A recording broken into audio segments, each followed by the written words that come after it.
Bom, nós iniciamos essa semana com muita polêmica aqui em solos brasileiros. E todo o alvoroço aconteceu não porque os brasileiros estavam assim super ansiosos, super empolgados com toda a reunião dos líderes da nossa querida América do Sul. E sim, um fator chamou bastante atenção, que foi a visita do ditador Nicolás Maduro, que também às vezes, assim, de vez em quando, apesar da gente se esquecer, é presidente da Venezuela, não é mesmo? Além da visita do Maduro em si, a gente teve uma polêmica onde um dos seguranças do Maduro teria dado um soco em uma jornalista. Mas enfim, isso não é o foco aqui do vídeo, fazer essas fofocas políticas, por assim dizer. Mas a gente vai sim falar sobre o Nicolás Maduro nesse vídeo e nessa abertura desse vídeo. Eu, inclusive, no meu último vídeo, eu comentei um pouco sobre toda essa visita do Nicolás Maduro. A gente fez um giro geopolítico por dois acontecimentos bastante importantes dos últimos dias, que foi a troca, né, de tiros na fronteira do Afeganistão entre o Talibã e o Irã. E também a gente continuou falando sobre guerra na Ucrânia, tema esse que já está mais recorrente aqui no canal. Inclusive, se você perdeu o meu último vídeo, não deixe de conferir no card que vai estar aqui em algum lugar. Dito isso, vamos voltar ao que interessa, né?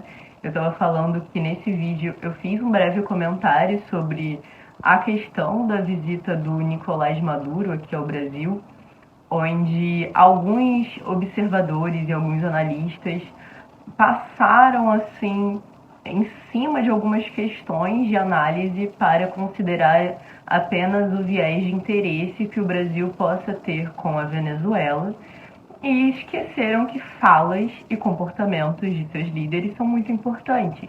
Eles vão refletir todo o direcionamento que uma nação vai ter.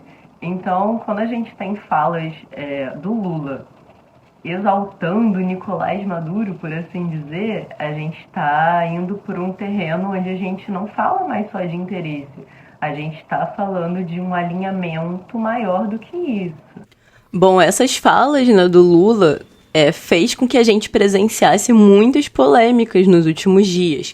Seja a coletânea de escorregadas em casca de banana que o Lula acabou cometendo, como, por exemplo, afirmar que a Venezuela passa por uma espécie de preconceito, ou então que ela é uma vítima de discursos antidemocráticos, mesmo com inúmeros relatórios de direitos humanos apontando para uma espécie de genocídio, estilo que aconteceu na Ucrânia sob Stalin, famosamente conhecida como Holodomor. Inclusive, eu vou indicar um livro que é chamado de A Fome Vermelha, eu já li, ele é excelente, e ele vai tratar de tudo que foi feito nos campos de coletivização e nas fazendas coletivas, mas eu advirto que é preciso um pouco de estômago para ler esse livro. Ele possui algumas passagens que com certeza vão chocar aqueles que ainda têm algum tipo de coração nesse mundo, por assim dizer. Mas, voltando à Venezuela, o país vive há pelo menos 25 anos com o chavismo de Hugo Chávez, que era seu líder, até a herança do regime, que veio para os colos de Nicolás Maduro. A Venezuela não é uma democracia, ela é uma espécie de autocracia, chamadas por alguns especialistas de ditaduras modernas. Ela de nada tem de moderno, gente. As suas práticas são iguais às práticas praticadas há milhares de anos. Apenas a implementação do regime que se modificou um pouco. Mas parece que a sociedade não se modificou a tempo suficiente para tentar combater essa ditadura moderna. Bom, aqui cabe uma lembrança sobre o Chávez. O Chávez, ele mudou toda a composição inteira, assim, do Tribunal Eleitoral para fazer uma espécie de aparelhamento do sistema eleitoral em si. Afinal, cabe aqui lembrar que não importa quem votou, importa quem vai contar os votos. E se ele via um risco de se perder a eleição, Chávez, né? As regras do jogo, então, eram totalmente alteradas para que ele voltasse a ganhar. A Venezuela hoje persegue seus adversários, levando muito deles à prisão, por motivos como terrorismo ou até mesmo traição à pátria. Um país vive denúncia de ataques a direitos humanos, feitas por instituições como a ONU, que produziu inclusive um relatório lá em 2022, ou seja, ano passado, acusando a Venezuela de praticar crimes contra a humanidade. O relatório afirmava ainda que ocorre no país a prática sistemática de tortura, inclusive contra jornalistas. O país passa pela fome e vive uma crise sem precedentes. Eu sei que o nosso tema de hoje é a reunião entre os líderes, né, da América do Sul. Mas apesar disso, eu não poderia deixar de comentar com vocês sobre essa questão venezuelana.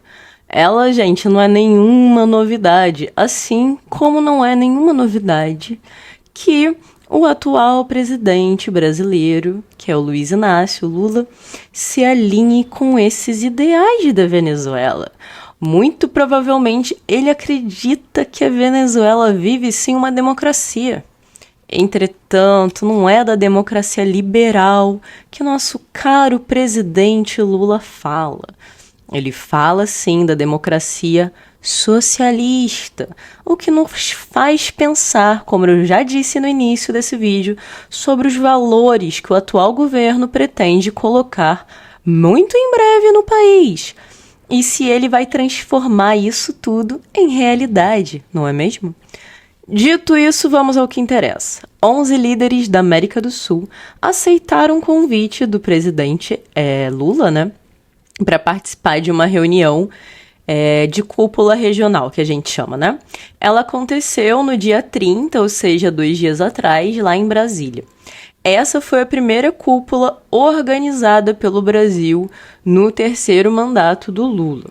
E o governo tem 3 objetivos oficiais, ou seja, segundo próprio divulgado pelo Itamaraty, seriam eles: reiniciar o diálogo regional interrompido há vários anos, buscar uma agenda concreta de cooperação em áreas tais como infraestrutura, saúde e combate ao crime organizado, criar, num prazo mais longo, um novo organismo de integração sul-americano que possa substituir ou então reorganizar a chamada União das Nações Sul-Americanas, conhecida como Unasul.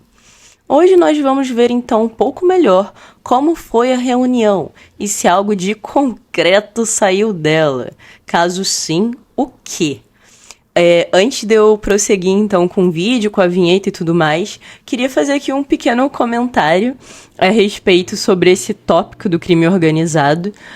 O Lula ele fez mais uma declaração também relacionando a questão do narcotráfico, né, que estaria então inserido nessa questão do crime organizado, com a Venezuela, afirmando que juntos eles vão poder combater melhor o narcotráfico. Lembrando, gente, que o Nicolás Maduro é acusado de ser chefe e líder de uma organização de narcotráfico. E além disso, ele já fez uma indicação super polêmica de um acusado também de participar de um grupo de narcotráfico. Será mesmo que o Nicolás Maduro é a melhor pessoa para se negociar questões de crime organizado? Eu deixo aí a pergunta para vocês. Mas então vamos ao que interessa, que é o vídeo em si dessa reunião que a gente teve, não é mesmo? Você já sabe então. Aguarda a vinheta, embarca comigo e vamos lá?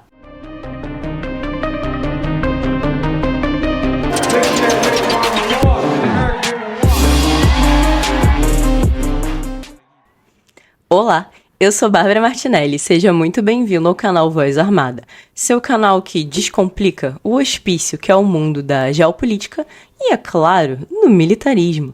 Como a gente viu logo no início desse vídeo, essa semana a gente teve a reunião, né, entre o presidente brasileiro, o Lula, e os líderes de países aqui da América do Sul. Então, quem participou dessa reunião foram os chefes de Estado da Argentina, da Bolívia, da Colômbia, do Equador, da Guiana, do Paraguai, Suriname, Uruguai e Venezuela, além, é claro, do Brasil. Cabe aqui a ressalva que o Peru será o único país que não terá uma representação presidencial, já que a atual presidente, que é a Dina Boluarte, ela precisa de uma autorização parlamentar para deixar o país. Cabe lembrar aqui que o Peru vive uma grave crise política desde a tentativa de golpe de Estado que foi tentada, ano passado pelo Pedro Castilho e que, diga-se de passagem, fracassou. Mas, enfim, por conta dessa situação, dessa crise política, em seu lugar foi da Boluarte, foi o presidente do Conselho de Ministros do Peru, então. Dito isso, o Lula ele abriu o encontro com um discurso onde ele afirmava, vou abrir aspas para o Lula, que era preciso redefinir uma visão comum e ter visões concretas para o bem-estar das nossas populações, fecha aspas para o Lula. Ele também disse que questões ideológicas fizeram a região deixar de lado a integração e se dividir. Essa questão que o Lula traz aqui é bastante interessante. Como vimos acima, apesar de não ter sido bem sucedido toda essa questão do Unasul, na reunião, a gente vai voltar a ela já já, cabe aqui uma pequena lembrança do que é a Unasul, como eu havia dito no início do vídeo, ela é chamada de União das Nações Sul-Americanas, ou Unasul. Ela é uma organização intergovernamental que foi fundada lá em 2008 por 12 presidentes da época, a maioria deles de esquerda. E entre esses presidentes, que foram os fundadores, a gente tinha a Cristina Kirchner, da Argentina, o Evo Morales, da Bolívia, a Michelle Bachelet, do Chile, o Rafael Correa, do Equador, o Hugo Chávez, da Venezuela e o Lula, que é agora atual presidente do Brasil, não é mesmo? Um dos objetivos da Unasul era, então, essa integração entre os países no sentido social, no sentido econômico e de fortalecimento, então, das relações entre eles aqui na região. Como eu disse, a Unasul ela foi criada em todo esse ambiente de esquerda, A gente tinha uma predominância de países de esquerda. E a Unasul acaba tendo esse viés de esquerda e, portanto, toda essa questão econômica, social, política, acaba por ter esse direcionamento. Ou seja, a forma que queriam governar acabava por ter uma direção específica. Por isso, a fala do presidente Lula é tão curiosa. Uma de suas pautas do Itamaraty, como a gente viu no início do vídeo, é essa questão da Unasul. Mas ele fala que a ideologia atrapalhou a união da região. Ora, com o passar dos anos, os líderes de oposição, ou seja, de direita, chegaram ao poder e com isso eles passam a abandonar a Unasul. As políticas que eles queriam implementar eram muito diferentes das sugestões e conversas que existiam dentro da Unasul. Era um diálogo engessado e de cartas marcadas. Mas vamos dar prosseguimento. Após a fala de abertura do Lula, dando ênfase a toda essa volta de cooperação regional e de diálogo, que o Lula afirma que foi perdido ao longo dos anos. Isso, inclusive, cabe botar aqui que é verdade. Estamos com diversas crises na América Latina, em praticamente todos os países, salve uma ou outra exceção.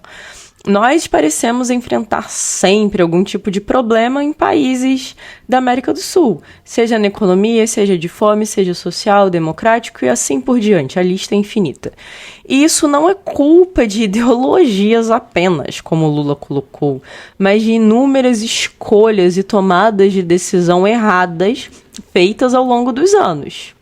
E isso sim pode ter implicações ideológicas ou não, porque dependendo, se você tem um viés muito rígido e você não abre mão de algumas tomadas de decisão por conta da sua ideologia, realmente, a depender de como você implemente isso, pode dar muito errado. E aí sim a gente poderia culpar a ideologia. Mas a gente Em tese, tem nos governos, também salve algumas exceções, como a Argentina agora, ou a Venezuela, pessoas participando que às vezes freiam e dão outras visões dentro desse governo. Então, sim, é muito mais do que só ideologias, mas são realmente tomadas de decisão que foram muito equivocadas, sobretudo de como conduzir os países. Mas, né, enfim, vamos voltar à reunião. Ela terminou com um comunicado com poucas, para não dizer nenhuma, medida lá muito concreta.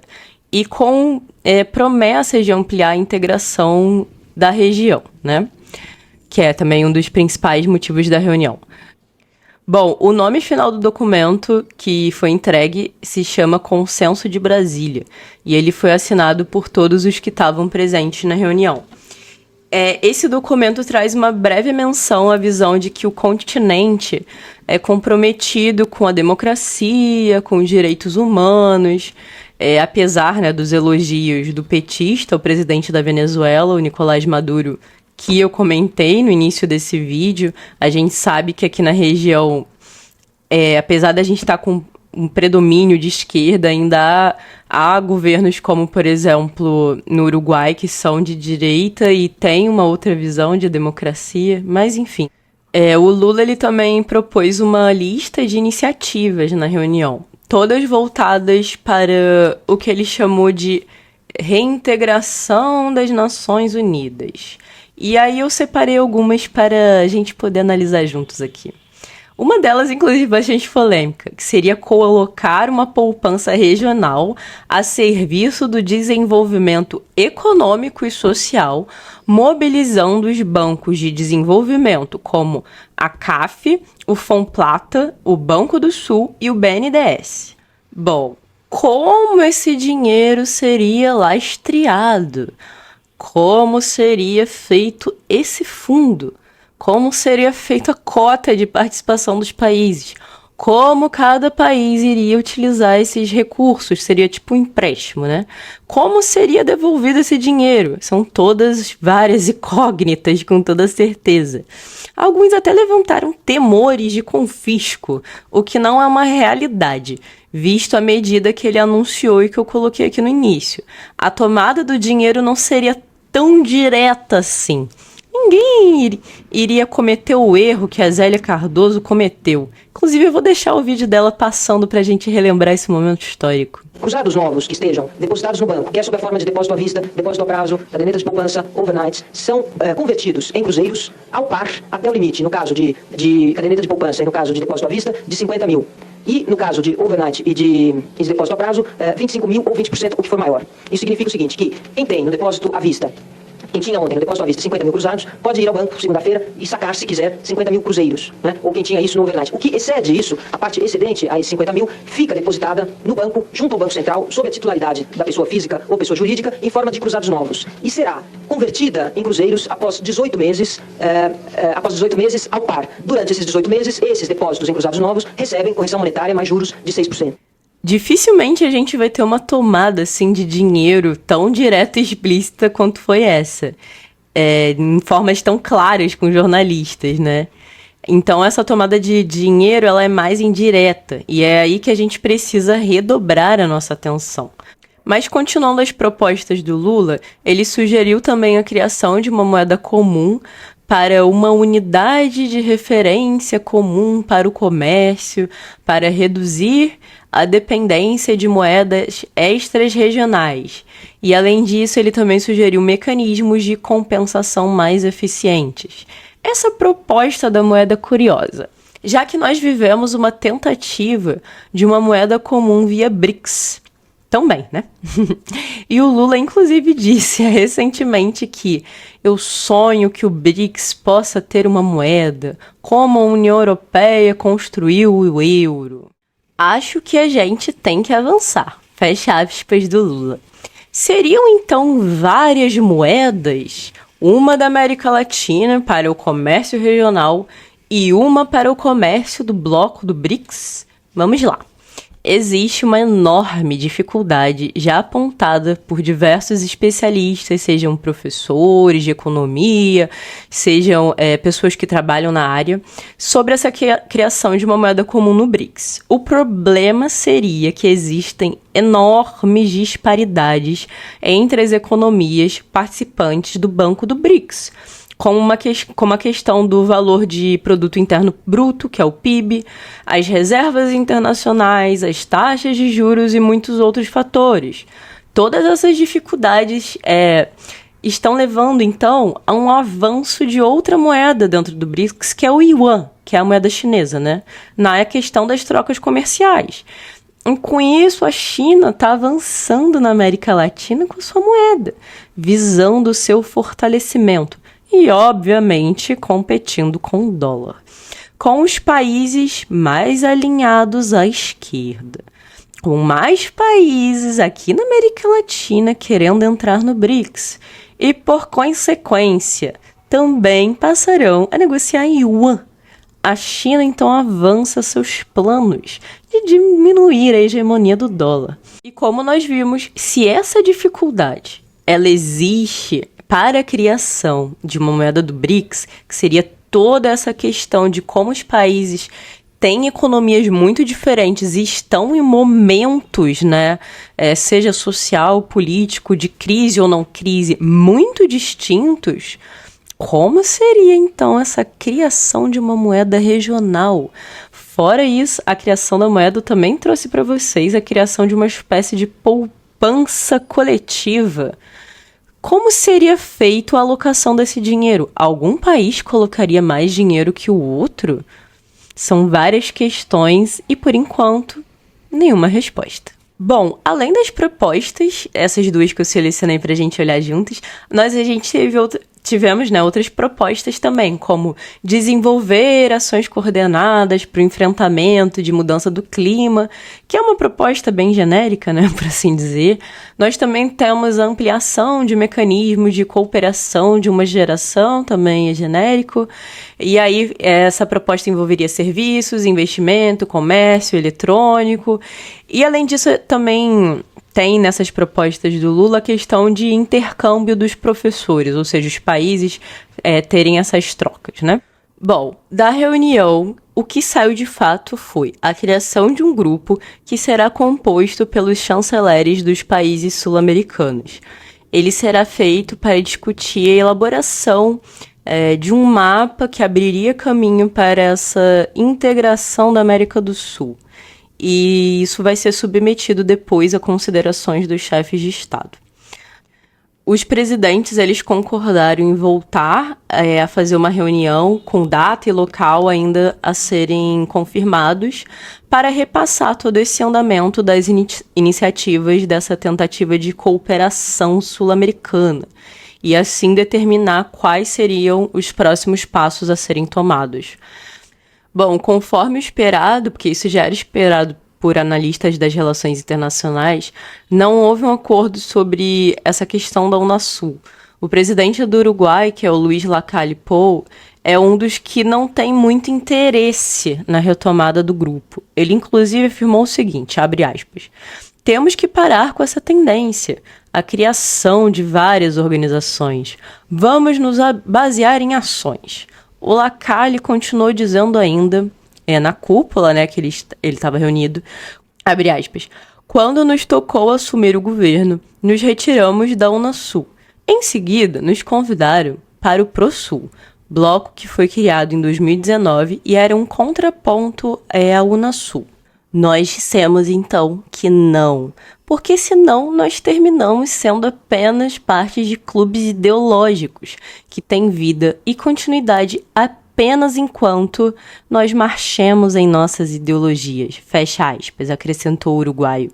Para outros presidentes, entretanto, como o boliviano Luiz Arce, a Unasul tem um potencial sim de articular ações em diversos âmbitos. Na reunião, ele disse o seguinte, abre aspas, esse mecanismo de diálogo e concertação política teve o grande valor de nos unir e abrir a possibilidade de uma construção regional multidimensional em diversas matérias, como, por exemplo, defesa, segurança, democracia, direitos humanos, infraestrutura, energia e muitas outras, fecha aspas.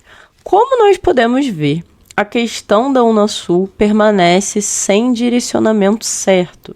Na visão de muitos, a criação desses grupos serve apenas ou como um cabide de emprego ou então como uma espécie de articulação ideológica. A Unasul, inclusive nos últimos anos, sofria com falta de recursos financeiros e estava com muitas dívidas feitas pelos governos de esquerda.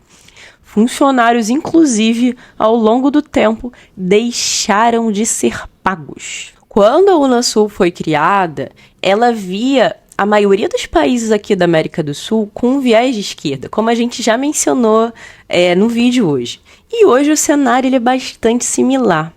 Entretanto, a Unasul seria um fórum de coordenação, direcionamento de propostas, mas sem ter um caráter vinculante. Ou seja, diferentemente da União Europeia, onde os países eles precisam cumprir o que foi acordado pelos países, a Unasul não tinha e não teria essa imposição, o que chamamos nas relações internacionais de decisão vinculante, que é quando um país é obrigado a seguir aquela direção. Pelo que se lê, a Unasul continuaria com esse viés não vinculante, portanto. Ela seria um fórum para tomadas de decisão e aconselhamento, mas sem impor isso aos países como a União Europeia faz. Bom, a gente comentou que o documento final que saiu da reunião se chama Consenso de Brasília. Entretanto, a gente também comentou que ele não menciona a Unasul, já que o Uruguai, o Paraguai e o Chile vetaram a menção do organismo no consenso. Por ora, então, o que temos no documento seria um comprometimento com a democracia, os direitos humanos, o desenvolvimento sustentável, a chamada justiça social, que é uma pauta de esquerda, Mas, enfim, o Estado de Direito, a estabilidade institucional, a defesa da soberania, a não interferência de assuntos internos, e ele ainda enumera temas desde crise climática até ameaças à paz, passando por segurança internacional, pressão de cadeias de alimentos e energia, riscos a novas pandemias, aumento de desigualdades sociais e ameaças à estabilidade institucional e democrática. Seja lá o que isso quer dizer. Mas a gente nota, dentro dessas diretrizes, que o documento traz, do que seria bacana de ter nessa cooperação regional, bastante similaridades com o que a gente encontra hoje na agenda da ONU, que é a famosa Agenda 2030. Eu posso fazer, inclusive, um vídeo falando um pouco melhor sobre essa Agenda 2030 e esmiuçando mesmo os chamados ODSs, que eu acho que muito se fala dos títulos que são, assim, um pouco genéricos na minha concepção, mas cada um pode achar o que quiser, mas na minha concepção eles são genéricos, como combate à fome. Ok. Mas, enfim, o que importa mesmo neles é o seu conteúdo, que é o que a gente chama dos ODSs, ou seja, como a gente vai atingir esses objetivos. Então, se você já chegou até aqui no vídeo e você quer que eu faça um vídeo só comentando sobre a Agenda 2030, inclusive eu acho que ficaria um vídeo bastante longo, mas eu posso fazer isso, de repente até uma live, não sei, tô aqui pensando. Mas se você quer que eu faça um vídeo sobre isso, comenta aqui embaixo, então, eu quero um vídeo sobre a Agenda 2030 que eu vou fazer e a gente vai esmiuçar o que aquilo quer dizer no final das contas.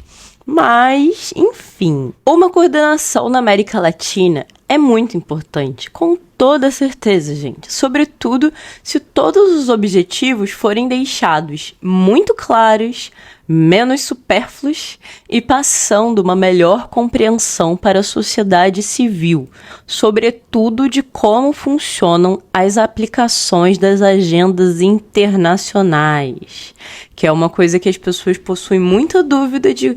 Tá, a gente teve essas reuniões, como os governos nos países soberanos aplicam isso.